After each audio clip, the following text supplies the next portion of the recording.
থকা পননোৱা নিজে নিজে কৈছে পননোৱা আৰু এয়া মধুসোলং পননোৱা তৰকাৰীখনতে মাহ এয়া পননোৱা দালি আৰু এয়া মধুসোলং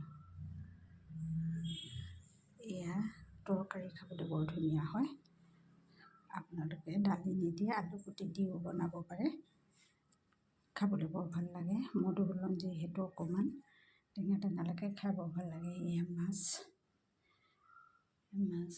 মই মাছ আৰু পননোৱা তৰকাৰী বনাম আজি।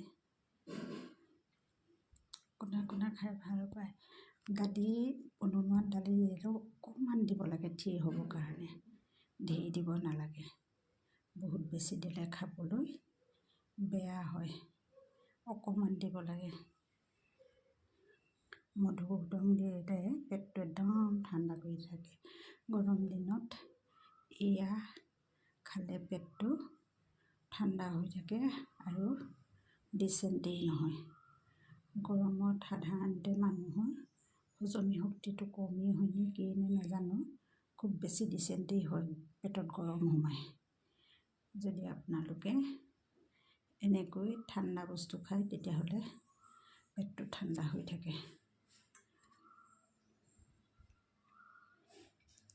আপোনালোকে এনেকৈ বনায়নে? জনাবচোন। মই এনেকৈ বনাই বহুত ভাল পাওঁ খাই।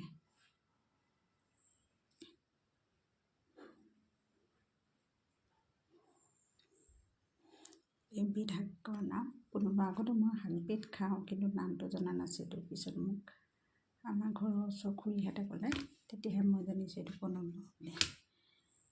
আৰু এইটো মধুসোলং পাতটো ভালকৈ ধুই থৈছোঁ। ইয়াৰ যিখিনি বেয়া সেইখিনি আঁতৰাই লৈ ভাজিবলৈকে ভাল লাগে। উলিয়াই দিছে মাছ।